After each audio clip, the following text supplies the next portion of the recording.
অত ভেবো না, মাথার যে ব্যায়াম হবে বাছা। আচ্ছা মা, বাছা শব্দের ধাতু কি বলো দেখি? কি জানি বাপু। বৎস।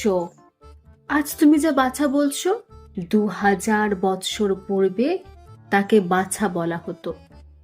কথাটা একবার ভালো করে ভেবে দেখো দেখি মা, কথাটা বড় সামান্য নয়।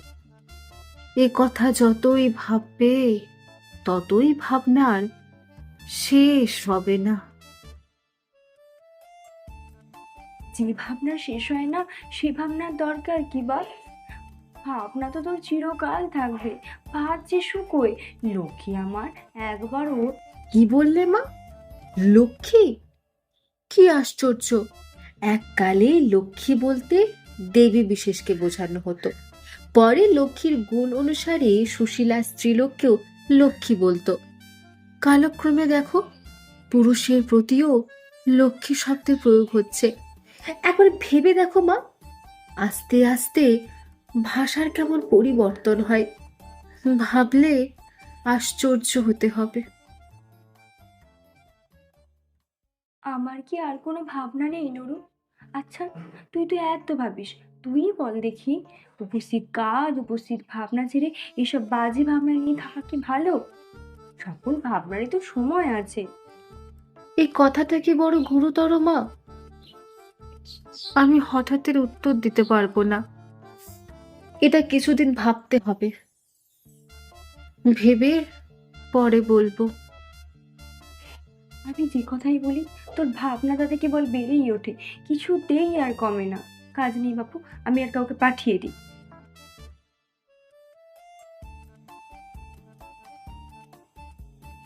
ছি নরু, তুই কি পাগল হলি? ছেঁড়া চাদর, এক মুখ দাড়ি, সব মুখে ভাত নিয়ে ভাবনা! সুবলের মা, তোকে দেখে হেসেই কুরুক্ষেত্র।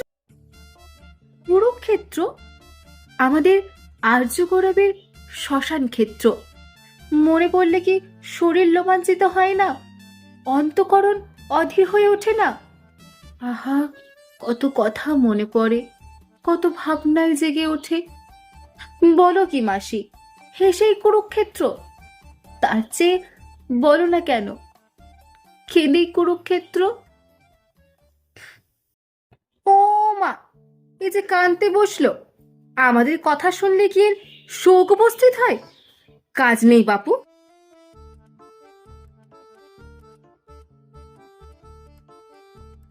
ও নুরু, সূর্য যে অস্ত যায়। ছি দিদিমা, সূর্য অস্ত যায় না, পৃথিবী উল্টে যায়। রোসো, আমি তোমাকে বুঝিয়ে দিচ্ছি। একটা গোল জিনিস কোথাও নেই, এ তোমার মাথা আছে, মুন্ডু আছে। কিন্তু মাথা যে বদ্ধ, মাথা যে ঘোরে না। তোমারই ঘোরে না? তোমার ওই রকম দিকে পাড়া শুদ্ধ লোকের মাথা ঘুরছে না। তোমাকে আর বোঝাতে হবে না, এদিকে ভাত যে জুড়িয়ে গেল, মাছি ভন ভন করছে। ছি দিদিমা, তুমি যে উল্টো কথা বললে। মাছি তো ভন ভন করে না, মাছি ডানা থেকেই এরকম শব্দ হয়। বসো, আমি তোমাকে প্রমাণ করে দিচ্ছি। কাজ নেই তোমার প্রমাণ করে।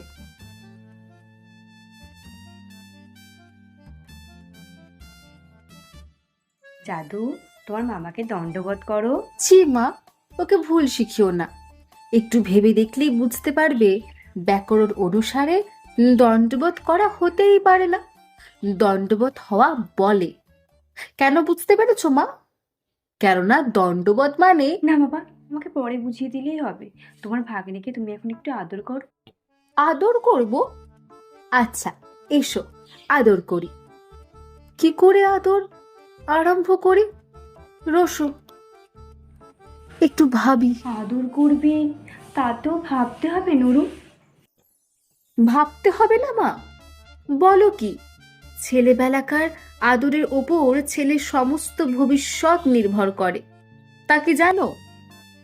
ছেলেবেলাকার এক একটা সামান্য ঘটনার ছায়া বৃহৎ আকার ধরে আমাদের সমস্ত যৌবনকালে, আমাদের সমস্ত জীবনকে আচ্ছন্ন করে রাখে। এটা যখন ভেবে দেখা যায়, তখন কি ছেলেকে আদর করা একটা সামান্য কাজ বলে মনে করা যায়? এটা একবার ভেবে দেখো দেখি মা। থাক বাবা, সে কথা না হয় আমি একটু পরে ভাব। এখন তুমি তোমার ভাগ্নিটির সঙ্গে দুটো কথা কও দেখি। ওদের সঙ্গে এমন কথা কওয়া উচিত যাতে ওদের আমোদ এবং শিক্ষা দুই হয়। আচ্ছা হরিদাস, তোমার নামের সমাস কি বলো দেখি? দেখো দেখি বাছা, ওকে এসব কথা জিজ্ঞেস করো কেন? ও কি জানে? না, ওকে এই বেলা থেকে এরকম অল্প অল্প করে মুখস্থ করিয়ে দেব। কাজ নেই বাবা, কাজ নেই তোমার আদর করে। বাবা, আমায় কাশি পাঠিয়ে দে, আমি কাশিবাসী হব। তা যাও না মা, তোমার ইচ্ছে হয়েছে, আমি বাধা দেব না। তাহলে তো আমাকে মাসে মাসে কিছু টাকার বন্দোবস্ত করে দিতে হবে। সত্যি নাকি? তাহলে আমাকে আরো কিছুদিন ধরে ভাবতে হবে। এ কথা নিতান্ত সহজ নয়। আমি 1 সপ্তাহ পরে ভেবে বলবো। না বাবা, তোমায় আর ভাবতে হবে না, আমার কাশি গিয়ে কাজ নেই।